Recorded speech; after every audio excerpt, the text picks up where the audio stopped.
Бишкектен чыккан Boeing 707 учагы экипаж мүчөлөрү менен кошо Тегеран шаарынын чекесинде кырсыкка кабылды. Фарс Иран агенттиги Бишкектен учуп чыккан учак Карат шаарындагы Паян аэропортуна конуу үчүн баратканын жазган. Бирок катачылык кылып, ошол эле шаардагы Фатх аэропортуна бет алган. Алдын ала айтылган маалыматтарга караганда, учкуч коноор алдында учакты башкара албай калган. Натыйжада конуучу тилкеден чыгып кетип, калк жашаган районго кирип кеткен.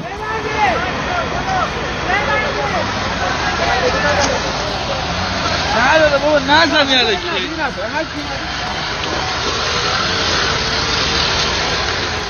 Жергиликтүү өзгөчө кырдаалдар багытында иш алып барган адамдардын билдирүүсүнө ылайык, Boeing 707 жүк ташуучу учак болгон. Манас эл аралык аэропортунун басма сөз кызматы учак ирандык авиакомпанияларга тиешелүү экендигин билдирди. Иран Air Force авиакомпаниясынын жүк ташуучу Boeing 707-300 учагы 13 январ күнү 23:10 Тегеран шаарынан Бишкек шаарына келип, 14 январда 7:16 Паян шаарына учуп кеткен. 16 экипаж кызматкеринин арасында кыргыз жарандары болгон эмес. Учакта 30 тонна эт жүктөлгөн, деди басма сөз катчы.